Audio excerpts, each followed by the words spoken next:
on alone in so much misery. And she found you, and she died, or seemed to die, and now she is reborn, as she must be, and doubtless you will meet once more, and again there must come misery. Oh, my friends, go not across the mountains, bide here with me and lament your sins." "Nay," answered Leo, "we are sworn to a tryst and we do not break our word."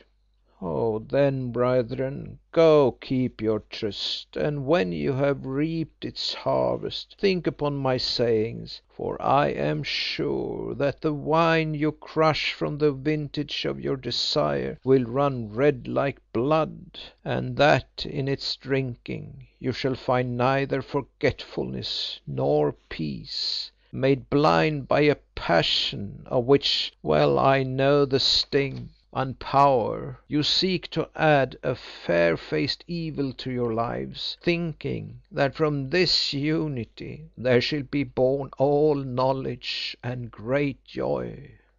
Rather should you desire to live in alone in holiness, until at length your separate lives are merged and lost in the good unspeakable, the eternal bliss that lies in the last nothingness. Ah, you do not believe me now. You shake your heads and smile. Yet a day will dawn, it may be after many incarnations, when you shall bow them in the dust and weep, saying to me, 'Brother Kou en, yours were the words of wisdom, ours the deeds of foolishness.'"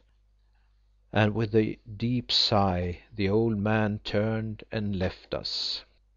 "A cheerful faith truly," said Leo, looking after him, "to dwell through aeons in monotonous misery in order that consciousness may be swallowed up at last in some void and formless abstraction called the Utter Peace. I would rather take my share of bad worlds and keep my hope of a better. Also I do not think that he knows anything of Ayesha and her destiny." "So would I answered, "though perhaps he is right after all. Who can tell? Moreover, what is the use of reasoning? Leo, we have no choice. We follow our fate. To what that fate may lead us we shall learn in due season." Then we went to rest, for it was late, though I found little sleep that night. The warnings of the ancient abbot, good and learned man as he was, full also of ripe experience and of the foresight wisdom that is given to such as he, oppressed me deeply. He promised us sorrow and bloodshed beyond the mountains, ending in death and rebirth full of misery. Well, it might be so, but no approaching sufferings could stay our feet, and even if they could, they should not, since to see her face again I was ready to brave them all. And if this was my case, what must be that of Leo?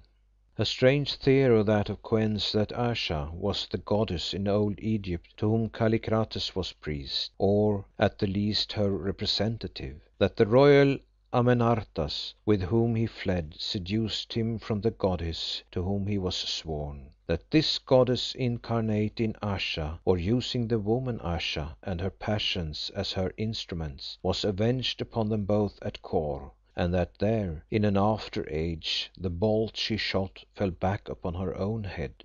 Well, I had often thought as much myself, only I was sure that she herself could be no actual divinity, though she might be a manifestation of one, a priestess, a messenger, charged to work its will, to avenge or to reward, and yet herself a human soul, with hopes and passions to be satisfied, and a destiny to fulfil. In truth, writing now, when all is past and done with, I find much to confirm me in, and little to turn me from that theory, since life and powers of a quality which are more than human, do not alone suffice to make a soul divine. On the other hand, however, it must be borne in mind that on one occasion at any rate, Ayesha did undoubtedly suggest that in the beginning she was a daughter of Heaven, and that there were others, notably the old Shaman Simbri, who seemed to take it for granted that her origin was supernatural. But of all these things I hope to speak in their season. Meanwhile, what lay beyond the mountains? Should we find her there who held the sceptre and upon earth wielded the power of the outraged Isis, and with her that other woman who wrought the wrong? And if so, would the dread, inhuman struggle reach its climax around the person of the sinful priest? In a few months, a few days even, we might begin to know. Thrilled by this thought at length I fell asleep. End of chapter 3 of Ayesha, The Return of She by H. Rider Haggard. Read by Lars Rolander.